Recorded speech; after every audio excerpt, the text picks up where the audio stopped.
अज़ीज़ साथियों, प्यारे दोस्तों और पूरी दुनिया के प्यारे लोगों, आज की मेरी कहानी हर उस इंसान के लिए है जो ये कहता है कि मुझे धर्म की बातें समझ में नहीं आती हैं, मुझे धार्मिक किताबें समझ में नहीं आती हैं। तो आइए देखते हैं कि कहानी क्या कहती है। एक दादा रोज़ धर्म की किताब पढ़ते हैं उनके रूम में। तो उनका जो पोता होता है वो रोज़ देखता होता है कि उसके दादा रोज़ धर्म की किताबें पढ़ते हैं। एक दिन उसका पोता उनके रूम में जाता है और धर्म की किताब पढ़ने लग जाता है।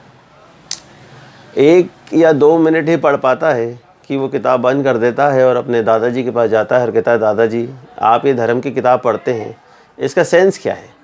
सबसे पहली बात तो ये है कि कुछ समझ में तो आता ही नहीं है। मैंने पढ़ा, 1 मिनट तक ही पढ़ पाया, मुझे घबराहट हो गई और जितना पहली बात तो कुछ समझ में आया नहीं, और जितना समझ में आया जैसे ही मैंने धर्म की किताब बंद करी सब भूल गया। तो सेंस क्या है ये सब किताबें पढ़ने से? दादा कहते हैं, अच्छा ठीक है बेटा, एक काम करो, किचन में जाओ, वहाँ पर एक कोयले की टोकरी रखी है, कोयला किचन में डाल देना फर्श पर, और टोकरी लेकर उस नदी से पानी ले आओ। उनके घर के बाहर थोड़ी दूर पर नदी होती है। तो पोता जो है टोकरी लेकर नदी किनारे जाता है, टोकरी पानी में डुबाता है, निकालता है और घर आ जाता है। दादाजी कहते हैं, बेटा पानी कहाँ है? बेटा कहता है, पोता कहता है कि दादाजी इसमें पानी कैसे आएगा, इसमें तो कितने सारे छेद हैं। दादाजी कहते हैं, अच्छा एक काम करो, एक बार और जाओ, इस बार दौड़ कर आना। तो पोता फिर जाता है, पानी में टोकरी डुबाता है, निकालता है और दौड़ कर घर आता है। दादाजी कहते हैं, पानी कहाँ है? तो पोता कहता है, दादाजी मेरे मज़े मत लो, अगर आपको पानी ही चाहिए तो मैं बाल्टी ले जाता हूँ, इसमें तो पानी आएगा ही नहीं ना। दादाजी कहते हैं, अच्छा बेटा एक लास्ट बार फिर से, मैं बाहर ही खड़ा हूँ, तू एकदम जल्दी से आ जाना दौड़ कर। तो जैसे ही पोता तीसरी बार टोकरी पानी में डुबाता है और दौड़ कर वापस आता है, पानी तो उसमें होता ही नहीं है। दादाजी कहते हैं, पानी कहाँ है?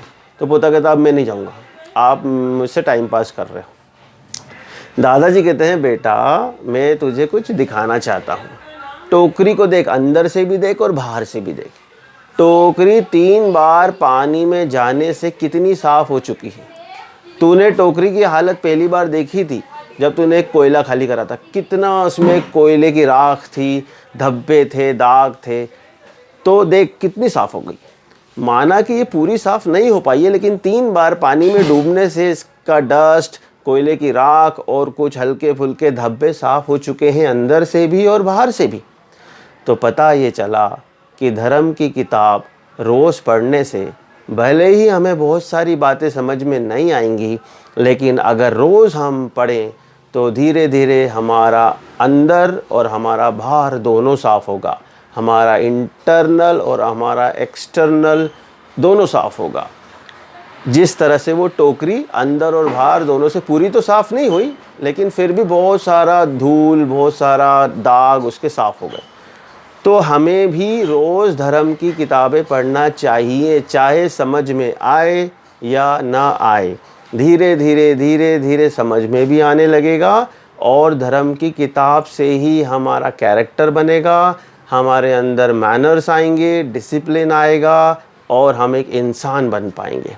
और एक बात और कहना चाहूँगा मैं कि सिर्फ अपने ही धर्म की किताब ना पढ़ें, 3 धर्मों की किताब पढ़ें, जो इंडिया के फेमस 3 धर्म हैं, हिंदुइज़म, क्रिश्चियनिटी और इस्लाम। देखिए मेरे पास भी तीनों किताबें हैं और मैं तीनों पढ़ता हूँ। बहुत सारी चीज़ें मुझे समझ में नहीं आती हैं, लेकिन पढ़िए, क्योंकि यही 3 किताबें सारी किताबों का बेसिक है। हम मोटिवेशनल बुक्स पढ़ रहे हैं, हम इंस्पिरेशनल बुक्स पढ़ रहे हैं, हम जो है पैसा कमाने की बुक्स पढ़ रहे हैं, हम साइंस पढ़ रहे हैं, हम मैथ्स पढ़ रहे हैं, फिज़िक्स पढ़ रहे हैं, सब पढ़ रहे हैं। हम ऑटोबायोग्राफी पढ़ रहे हैं, बायोग्राफी पढ़ रहे हैं, लेकिन हम नहीं पढ़ रहे हैं तो सिर्फ धर्म की किताबें नहीं पढ़ रहे हैं। और जब तक ये किताबें नहीं पढ़ी जाएंगी तब तक इंसान नहीं बन पाएगा, तब तक वो एक सही इंसान नहीं बन पाएगा जो इस दुनिया को चाहिए, क्योंकि इन्हीं किताबों से ये सब हो पाता है।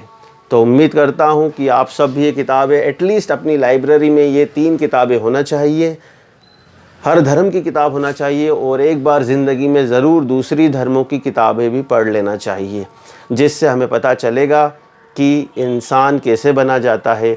और उम्मीद करता हूँ आप सब भी ये किताब मंगवाएंगे, ख़रीदेंगे, और आजकल सब चीज़ें अवेलेबल है। और अगली बार फिर मुलाकात होगी एक नई कहानी के साथ। तब तक के लिए अपना ख्याल रखें, अपने परिवार का ख्याल रखें, अपने पड़ोसियों का ख्याल रखें और पूरी दुनिया के लोगों का ख्याल रखें। Good bye.